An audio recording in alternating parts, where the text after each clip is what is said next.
പശ്ചിമേഷ്യയിൽ യുദ്ധം കൊടുമ്പിരികൊള്ളവെ എണ്ണക്കപ്പൽ ജീവനക്കാർക്ക് നേരെ പ്രകോപനപരമായ പ്രസ്താവനയുമായി American president Donald Trump. Hormuz കടലിടുക്കിലൂടെ എണ്ണക്കപ്പലുകൾ സഞ്ചരിക്കണമെന്നും ടാങ്കർ ജീവനക്കാർ അല്പം ധൈര്യം കാണിക്കണമെന്നുമാണ് ട്രംപ് ആവശ്യപ്പെട്ടത്. ഇറാന്റെ നാവികസേനയെ തങ്ങൾ തകർത്തു കഴിഞ്ഞെന്നും പേടിക്കാനൊന്നുമില്ലെന്നും അദ്ദേഹം അവകാശപ്പെട്ടു. എന്നാൽ US നാവികസേനയുടെ സംരക്ഷണം ടാങ്കറുകൾക്ക് നൽകണമെന്ന ഷിപ്പിംഗ് കമ്പനികളുടെ ആവശ്യം അപകട സാധ്യത മുൻനിർത്തി പെന്റഗൺ തള്ളിയിരിക്കുകയാണ്. യുദ്ധം ആരംഭിച്ച് 2 ആഴ്ച പിന്നിടുമ്പോൾ ഹോർമുസ് കടലിടുക്കിലും ഒമാൻ ഉൾക്കടലിലുമായി 16ഓളം എണ്ണക്കപ്പലുകൾക്ക് നേരെയാണ് ഇറാൻ ആക്രമണം നടത്തിയത്.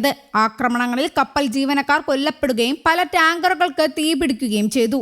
ആഗോള എണ്ണ വിപണിയിൽ ബാരലിന് $100 മുകളിലേക്ക് വില കുതിച്ചുയരുന്ന സാഹചര്യത്തിലാണ് ടാങ്കറുകൾ അയക്കാൻ കമ്പനികൾക്ക് മേൽ ട്രംപ് സമ്മർദ്ദം ചെലുത്തുന്നത്. എന്നാൽ കടലിടുക്കിലൂടെയുള്ള യാത്ര ആത്മഹത്യാപരമാണെന്നാണ് കമ്പനികളുടെ നിലപാട്.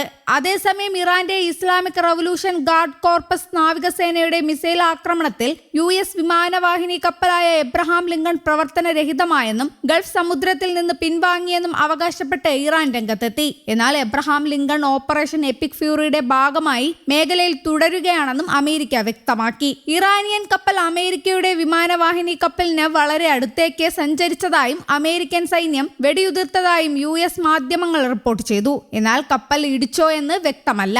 ഇറാന്റെ സമുദ്ര അതിർത്തിയിൽ നിന്ന് ഏകദേശം 340 കിലോമീറ്റർ അകലെ ഒമാൻ കടലിൽ നൂതന മിസൈലുകളും ഡ്രോണുകളും ഉൾപ്പെട്ട ഒരു കൃത്യതയുള്ള ഓപ്പറേഷൻ USS എബ്രഹാം ലിങ്കൺ വിമാനവാഹിനി കപ്പലിനെ ആക്രമിച്ചതായി ഇറാൻ പ്രസ്താവനയിൽ പറഞ്ഞു. ആക്രമണത്തിന് ശേഷം US കപ്പലും സംഘവും അതിവേഗത്തിൽ പ്രദേശം വിട്ടുപോയെന്നും ഇറാൻ സ്റ്റേറ്റ് TV റിപ്പോർട്ട് ചെയ്തു. എന്നാൽ അവകാശവാദം സാധൂകരിക്കുന്ന തെളിവുകൾ സ്റ്റേറ്റ് ടെലിവിഷൻ നൽകിയിട്ടില്ല. ഇറാൻ സൈന്യത്തിന്റെ പ്രത്യയശാസ്ത്ര വിഭാഗമായ ഗാർഡ്സും മുമ്പ് ലിങ്കണിൽ ഇടിച്ചതായി ആരോപിച്ചിരുന്നു. എന്നാൽ ഇറാൻ വിക്ഷേപിച്ച മിസൈലുകൾ അടുത്തുപോലും എത്തിയില്ല എന്ന് പെന്റഗൺ അന്ന് പറഞ്ഞിരുന്നു.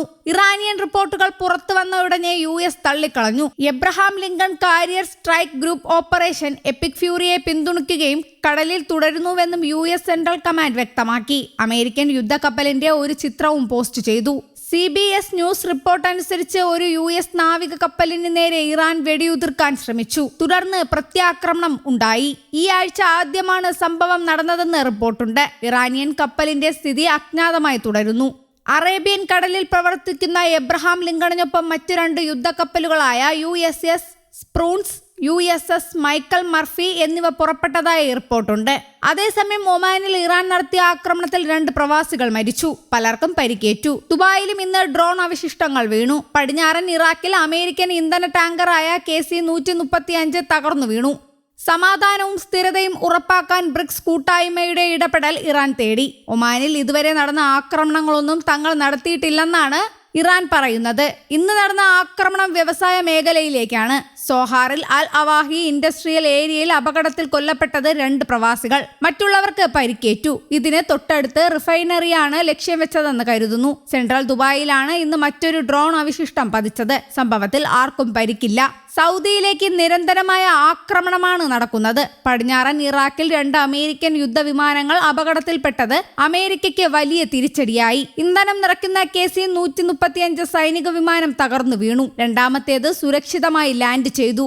വിമാനം വെടിവെച്ചിട്ടതാണെന്നാണ് ഇറാന്റെ അവകാശവാദം. ഇറാനുമായി തുടർച്ചയായി സംസാരിക്കുന്ന ഇന്ത്യ ഇന്നും വിദേശകാര്യമന്ത്രിയുമായി സംസാരിച്ചു. ബ്രിക്സ് ഉൾപ്പെടെ സ്വാധീന ശേഷിയുള്ള കൂട്ടായ്മകൾ ഇറാനെതിരായ ആക്രമണങ്ങളെ അപലപിക്കുകയും സമാധാനത്തിനായി ഇടപെടുകയും ചെയ്യണമെന്ന് S ജയശങ്കറോട് അബ്ബാസ് അരഗച്ചി ആവശ്യപ്പെട്ടു.